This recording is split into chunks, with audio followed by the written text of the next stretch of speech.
नमस्कार दोस्तों। तो आज के मेरे इस वीडियो में हम लोग कनाडा इमिग्रेशन के फ्यूचर के बारे में बात करेंगे।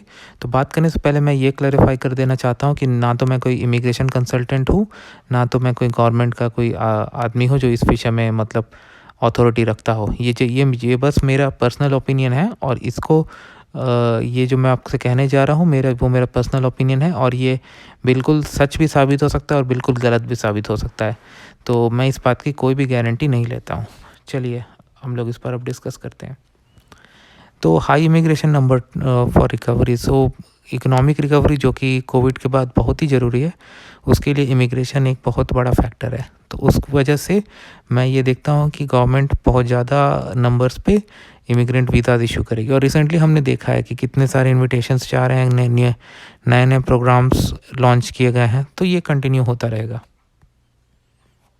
म्यूनिसिपैलिटी बेस्ड इमिग्रेशन, वेल आप लोगों ने पीएनपी सुना है, आरएनआईपी सुना है और भी बहुत इस तरह के प्रोग्राम्स हैं। तो ये भी एक प्रोग्राम है जिसका जिक्र आया था 2019 में, जबकि हमारी प्रेजेंट गवर्नमेंट पावर में आई थी। उनके मैनिफेस्टो में ये एक पार्ट था। ये अब तक इम्प्लीमेंट नहीं हो पाया है इवन ये 2021 में। और रीज़न आप सबको मालूम है कि कोविड की वजह से चीज़ें किस तरह से अपसाइड डाउन हुई। लेकिन अब जब चीज़ें धीरे धीरे कंट्रोल में आ रही हैं, केस कम हो रहे हैं और वैक्सीन ज़्यादा लग रहे हैं, तो हो सकता है कि डाउन द लाइन ये भी स्टार्ट हो। तो ये हम देखेंगे। और resumption of federal skill worker, पिछले काफ़ी समय से जैसा कि आप देख रहे हैं कि एक्सप्रेस एंट्री के अंडर फेडरल स्किल वर्कर के कॉल्स नहीं आ रहे हैं। वो हम सबको पता है कि कोविड के 19 की वजह से दुनिया भर में रिस्ट्रिक्शंस और जो वीज़ा ऑफिसेस हैं अदर कंट्रीज़ में, उनके पास पहले से ही बहुत ज़्यादा वर्कलोड है। ऐसे में और वर्कलोड लेना, और जबकि आपके पास लिमिटेड रिसोर्सेज हों, तो और उसके अलावा बहुत सारे ट्रैवल रिस्ट्रिक्शंस भी हैं। तो इन सब चीज़ों को ध्यान में रखते हुए काफ़ी समय से ये बंद है, लेकिन होपफुली जैसे जैसे चीज़ें इम्प्रूव होते जा रही हैं ये वापस आएंगी। ये देखना होगा कब। और डेफिनेटली कंपटीशन बहुत ज़्यादा होगा, क्योंकि बहुत सारे ऐसे लोग हैं फेडरल स्किल वर्कर कैटेगरी में जिनका काफ़ी स्कोर है और उन्हें काफ़ी समय से कॉल नहीं आई है। कहने का मतलब है कि इसमें कैंडिडेट्स ऐड होते जा रहे हैं और कॉल नहीं आ रही है, तो कंपटीशन तो टफ होगा ही।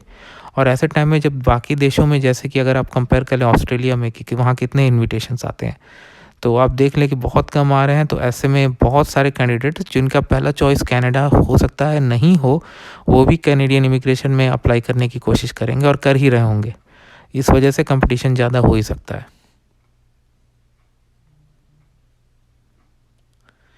और preference to CEC and students to continue, तो हम जैसा भी देख रहे हैं कि एक्सप्रेस एंट्री के जो रिसेंटली और काफ़ी दिनों से जो ड्रॉज आ रहे हैं, उनमें सीईसी ओनली को इनवाइट किया जा रहा है और स्टूडेंट्स के लिए तो बहुत सारे प्रोग्राम्स लॉन्च किए गए। तो कहने का मतलब ये है कि देखिए, ये स्टूडेंट्स हुआ या जिनके पास कैनेडियन एक्सपीरियंस हुआ, जैसे वर्क परमिट होल्डर्स, तो ये वैसे लोग हैं जिनके पास कैनेडियन एक्सपीरियंस है और उनको कैनेडियन इकोनॉमी की, कैनेडियन सोसाइटी की नॉलेज ऑलरेडी है। तो ऐसे लोगों के लिए कैनेडियन एनवायरनमेंट में सेटल होना आसान है कंपेयर टू बाकी कैटेगरी माने नए जो आते हैं उनके हिसाब से। तो उनको प्रेफरेंस देना डेफिनेटली ये मतलब एक वैलिड पॉइंट है। Family reunification to continue as well, so हमने ये देखा कि जितने भी ट्रैवल रिस्ट्रिक्शंस लगे, बहुत सारे फैमिली मेम्बर्स के लिए, इमीडिएट फैमिली मेम्बर्स और एक्सटेंडेड फैमिली मेम्बर्स के बहुत सारे कैटेगरीज के लिए कैनेडियन बॉर्डर्स बिल्कुल खुले रहे। ऑफ कोर्स उसके एक प्रोसेस थी जो कि फॉलो करना है, लेकिन इसी चीज़ को आप दूसरे कंट्री से कंपेयर करके देख लीजिए कि क्या हो रहा है। तो अभी भी स्पाउस स्पॉन्सरशिप ये सब के वीज़ा आ रहे हैं लोगों के, तो ये चलता रहेगा। और जैसा कि मैंने पहले डिस्कस किया कि जो स्किल बेस्ड स्ट्रीम्स है, जैसे फेडरल स्किल वर्कर हुआ, ये सब, इन सब में कंपटीशन ज़्यादा होगा, क्योंकि बहुत समय से कॉल नहीं और ज़्यादा से ज़्यादा कैंडिडेट्स अब कैनेडियन इमिग्रेशन के लिए अप्लाई कर रहे हैं, क्योंकि बाकी कंट्रीज़ में इमिग्रेशन अब उतना हो नहीं रहा। सो धन्यवाद देखने के लिए, और आप प्लीज़ मुझे अपना फीडबैक दीजिए मैसेज करके कि आपको ये कैसा लगा। Thank you.